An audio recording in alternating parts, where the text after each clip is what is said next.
किस्से कहानियाँ with motivation channel में आपका बहुत बहुत स्वागत है।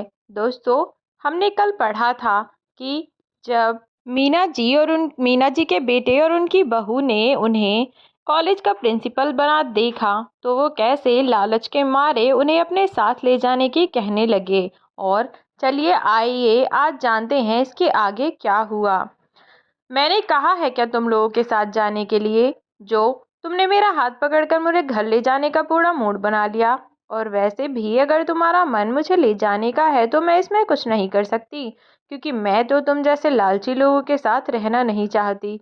यह सारी बातें उनका बेटा सुमित बाहर खड़ा हुआ सुन रहा था, क्योंकि रोहन और रानी अपने बेटे को तो अपने साथ नहीं लाए थे, लेकिन वह सच में अपनी दादी से मिलना चाहता था।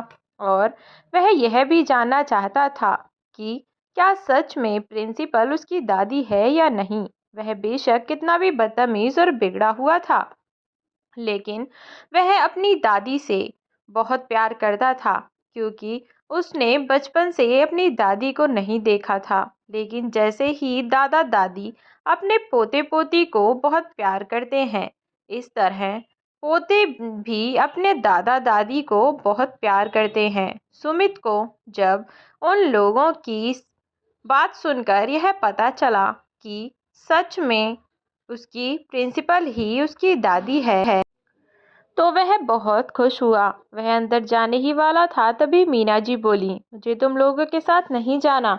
और रही बात मेरे पोते की, तो मेरा पोता मुझसे बिल्कुल नाराज़ नहीं होगा। जब उसे अपने माँ बाप की करतूत के बारे में पता चलेगा, तो मैं भी देखती हूँ कि वह अपने माँ बाप की तरफदारी करता है या अपनी दादी की तरफदारी। वह तुम लोगों के साथ रहना पसंद करेगा या अपनी दादी के साथ। अगर उसे अपनी दादी के साथ रहना है तो उसे इस घर में आकर रहना होगा, ना कि मैं वहाँ जाऊँगी। उनकी यह सब बात सुनकर सुमित वहीं रुक गया और सोचने लगा, आखिर मॉम डैड ने दादी के साथ ऐसा क्या किया है जिससे दादी उनसे इतनी नाराज हैं कि घर आने के लिए तैयार ही नहीं है, और आज तक ना ही कभी घर आई। मैंने भी तो आज तक कभी दादी को घर नहीं देखा। यहाँ तक तो मुझे पता भी नहीं था कि मेरी दादी जिंदा है। यह सवाल लेकर वह वहां से चुपचाप अपने घर चला गया और घर जाकर सोचता रहा। जैसे ही उसके मॉम डैड घर आए, वह उनसे बोला, मॉम डैड, आपसे मुझे कुछ बात करनी है। वह बोला, क्या बात करनी है बेटा, बताओ। सुमित कहने लगा कि क्या सच में प्रिंसिपल मेरी दादी हैं। तब उसने अपने मॉम डैड से पूछा कि आखिर ऐसा क्या हुआ कि हमारी दादी हमारे साथ नहीं रहती और वह हम लोगों के साथ रहने के लिए बिल्कुल भी तैयार नहीं है। वह आप लोगों का चेहरा भी नहीं देखना चाहती। इतनी नफरत क्यों करती हैं?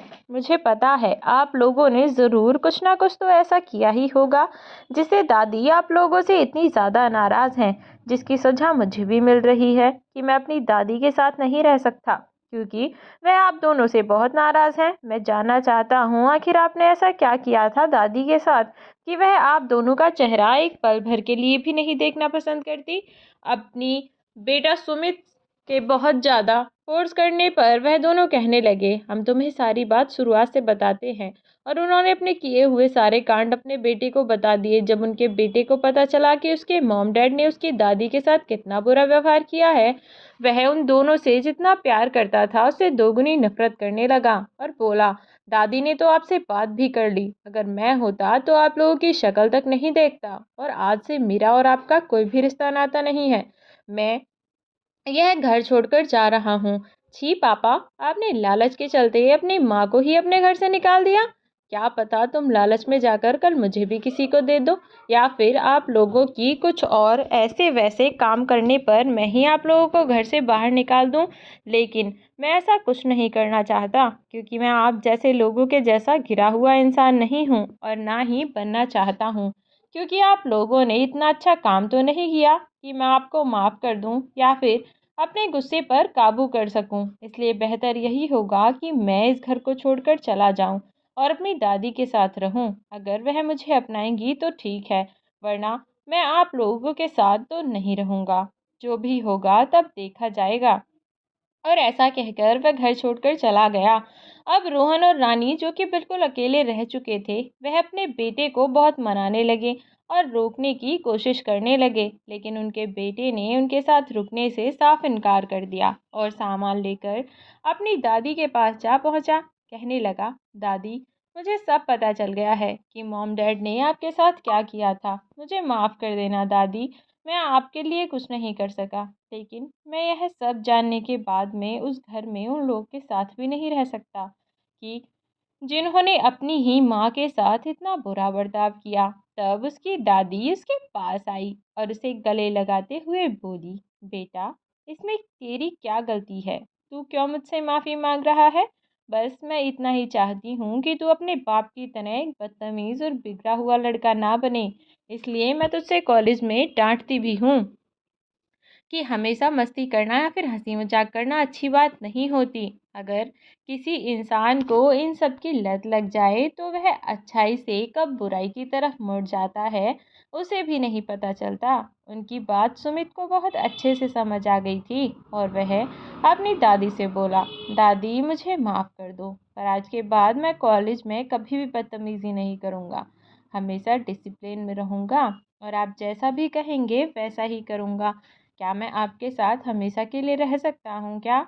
आपने मुझे माफ़ कर दिया? तभी मीना जी बोली, हाँ बेटा, मैं तुम्हें माफ़ कर दिया, लेकिन इस घर में रखने के लिए मुझे किसी से पूछना पड़ेगा, क्योंकि यह घर मेरा नहीं, मेरे मुँह बोले बेटे का है। और वह जाकर अपने मुँह बोले बेटे को सारी बात बताई। तब वह बोला, माँ, आज आपने मुझे फिर से पराया कर दिया, क्योंकि जो मेरा है वह आपका है और आप जिसे चाहें इस घर में रख सकती हैं। मीना जी बोली, नहीं बेटा, ऐसी बात नहीं है। मैं तो तुझे अपने बेटे से भी ज़्यादा मानती हूँ, इसलिए तो मैं तुझसे पूछना सही समझा, क्योंकि मुझे लगता है कि घर के फैसले सबके साथ मिलकर लेने चाहिए। घर में कौन रहेगा कौन नहीं, इसकी भी तो सलाह लेकर ही फैसला होना चाहिए। तब उनका मुंह बोला बेटा बोला, अच्छा ठीक है माँ, आप जैसे चाहती हैं वैसा सही है। आप अपने पोते को इस घर में रख लीजिए और अगर आप चाहें तो अपने बेटे बहू को भी रख सकती हैं। मुझे इससे कोई दिक्कत नहीं है, बस मैं चाहता हूँ कि आप हमेशा खुश रहें।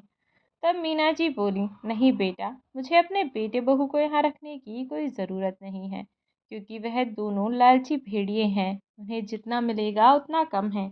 अगर वह यहाँ आ गए तो यहाँ हमारे घर की भी खुशियों को धीरे धीरे खा जाएंगे, जो कि अब मैं बिल्कुल नहीं चाहती। और अब मैं तुम दोनों के साथ अपने इस घर में बहुत खुश हूँ। उन्होंने कुछ समय बाद अपने मुँह बोले बेटे की भी शादी कर दी और जिस लड़की से उन्होंने शादी कराई थी वह लड़की बहुत ही अच्छी, पढ़ी लिखी और संस्कारी थी, जो कि मीना जी का और उनके पोते सुमित का भी बहुत अच्छे से ख्याल रखती थी। उन्हें कभी भी गैर होने का एहसास नहीं कराती थी। मीना जी को अपनी सास और सुमित को अपना छोटा भाई मानती थी और वह लोग अपने परिवार में एक साथ बहुत खुशी खुशी रहने लगे। लेकिन मीना जी के बेटे और बहू आज बहुत ही दयनीय स्थिति में हैं, क्योंकि अब उन पर भी धीरे धीरे बुढ़ापा छा रहा है और जो उनका इकलौता बेटा था वह उनके साथ नहीं रहता। उन्हें किसी न किसी चीज़ की ज़रूरत होती है तो वह अपने उसी किए हुए बर्ताव को याद करते हैं कि जिस समय उनकी माँ को उनकी ज़रूरत थी तो उन्होंने भी अपनी माँ को घर से बाहर निकाल दिया और उन्हें भी इस तरीके से हर मुश्किल का सामना करना पड़ा। आज भगवान ने भी उनकी स्थिति बिल्कुल वैसी ही कर दी थी कि उन्हें पाई पाई का मोहताज बना दिया। वह हर चीज़ के लिए दूसरे के ऊपर निर्भर रहते। एक दिन मीना जी उनकी बिल्डिंग में किसी काम से आई और उन्होंने अपने बेटे बहू की ऐसी हालत देखी तो उनसे देखी नहीं गई। और जब उनके बेटे बहू ने मीना जी को बिल्डिंग में देखा तो वह रोते रोते दौड़ते हुए जाकर मीना जी के पैरों में गिर गए और पैरों में गिर गिर कर माफ़ी मांगने लगे। कहने लगे, हमें माफ़ कर दो माँ, हमें अपने किए हुए पापों की सज़ा मिल गई है और हमें पता है कि हमने आपके साथ बहुत गलत किया है, लेकिन हमें आप माफ़ कर दीजिए। हम अपने बेटे से दूर और नहीं रह सकते, हम उसके साथ ही रहना चाहते हैं। और मीना जो को भी उनकी हालत देखकर उन पर दया आ गई। उन्होंने उन्हें माफ़ कर दिया। तो दोस्तों, यह थी हमारी आज की कहानी।